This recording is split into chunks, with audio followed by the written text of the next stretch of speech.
kabarnya hari ini? Luar biasa, amin. Hari ini kita mau memuji dan menyembah Tuhan. Teman-teman semangat ya. Nyanyikan Sungai Sukacita.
Siapkan hati kita untuk menyembah Tuhan, untuk bertemu dengan Tuhan.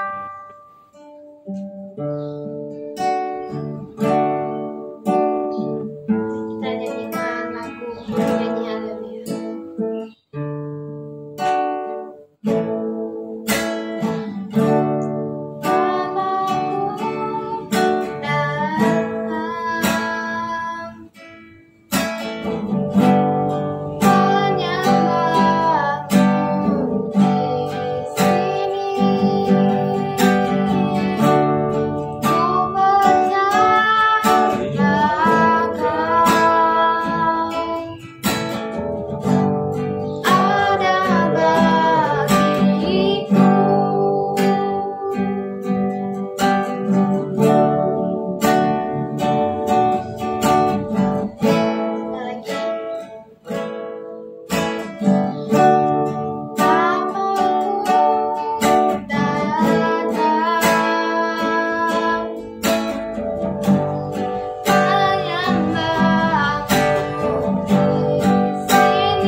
Tuhan, berkati sekarang kami mau masuk firman Tuhan ya Tuhan. Kau berkati agar kami dapat mendengarkan firman Tuhan dengan baik.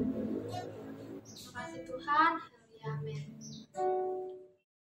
Halo teman-teman, sekarang kita akan mendengarkan firman Tuhan yang berjudul Abraham dipanggil Allah dari Kejadian 12 ayat 1-9.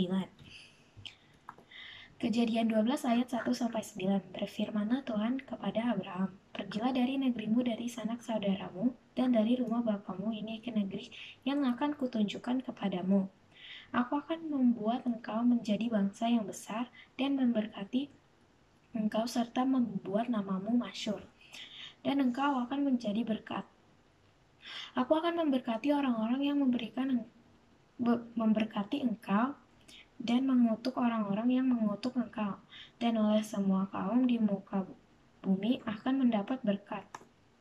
Lalu pergilah Abraham seperti yang difirmankan Tuhan kepadanya, dan Lot pun ikut bersama dengan dia. Abraham berumur 75 tahun ketika ia berangkat dari Haran. Abraham membawa Sarai istrinya dan Lot anak saudaranya dan segala harta benda yang didapat mereka dan orang-orang yang diperoleh mereka di Haran.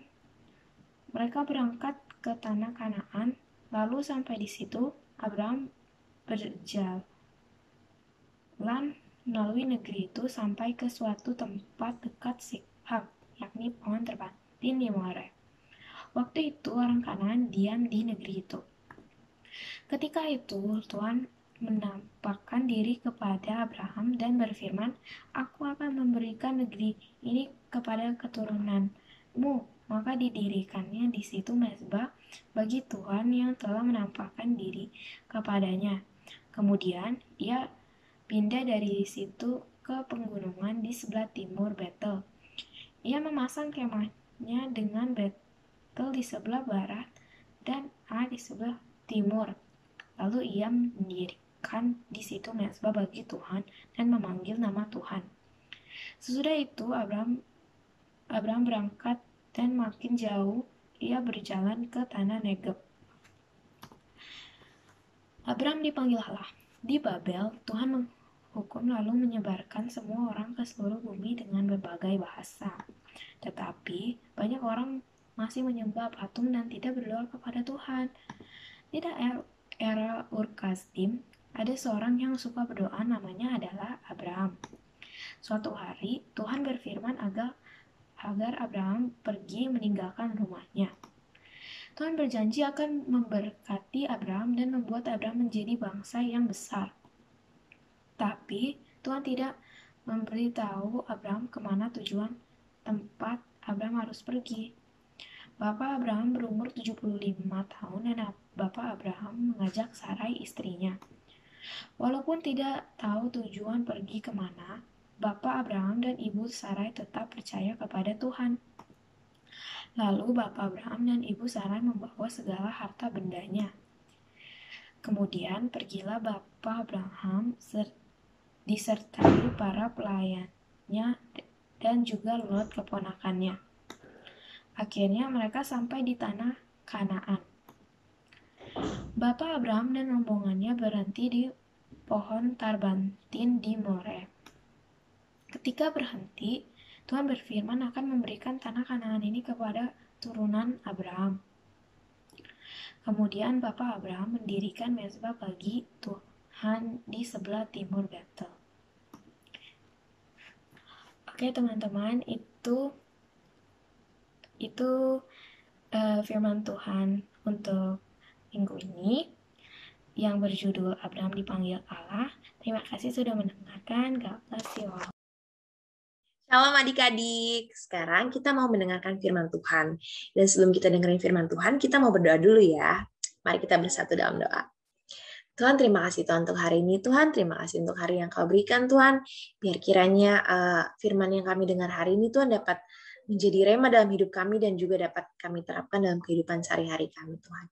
Terima kasih Tuhan, dalam nama Tuhan Yesus. Haleluya. Amin. Oke, jadi firman Tuhan hari ini kita mau ambil dari Kisah Aquila dan Priscilla. Ini diambil dari Kisah Para Rasul 18. Dan sebelumnya kakak mau nunjukin sebuah video dulu ya. Adik-adik simak ya videonya.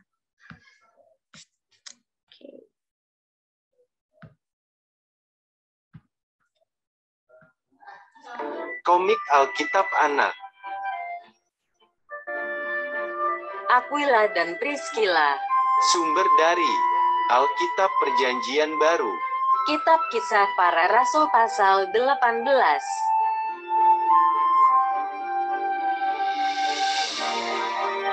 Pak Paulus adalah seorang penginjil. Pak Paulus juga bekerja sebagai tukang pembuat tenda.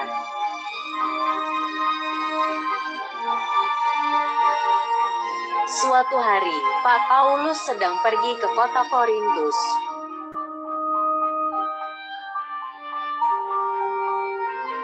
Pak Paulus memberitakan firman Tuhan kepada semua orang Yahudi dan Yunani.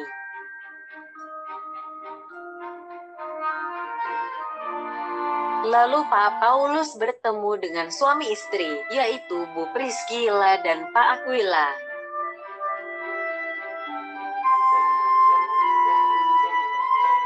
Pak Aquila dan Bu Priscilla bekerja sebagai tukang pembuat tenda, sama seperti Pak Paulus.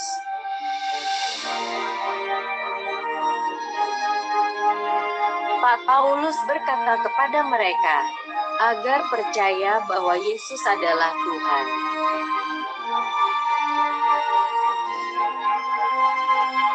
Kemudian Pak Aquila dan Bu Priscilla mengundang agar Pak Paulus tinggal di rumahnya.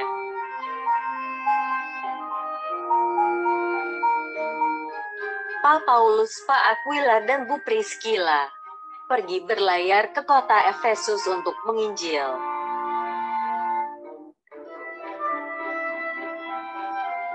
Pak Paulus melanjutkan pergi ke kota lain, tetapi Pak Aquila dan Bu Priscilla tetap tinggal di kota Efesus.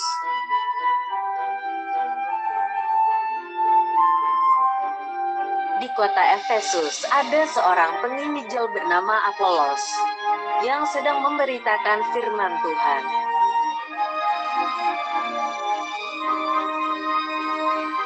Pak Apolos pintar berbicara tentang kitab suci. Pak Aquila dan Bu Priscilla melihat dia rumah ibadat.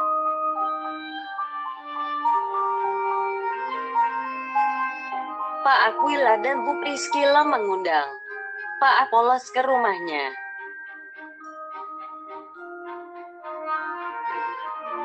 Pak Aquila dan Bu Priscilla sangat baik sekali. Mereka menolong Pak Paulus dan Pak Apolos.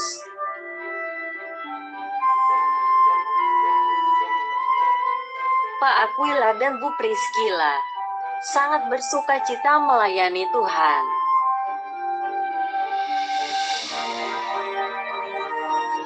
Ayat hafalan. Bantulah dalam kekurangan orang-orang kudus dan usahakanlah dirimu untuk selalu memberikan tumpangan. Roma pasal 12 ayat 13. Oke, kita udah nonton ya itu videonya tentang Aquila dan juga Priscilla dan juga pelayanan mereka gitu. Nah, Tuhan pakai mereka luar biasa ya untuk menjadi berkat untuk sesama.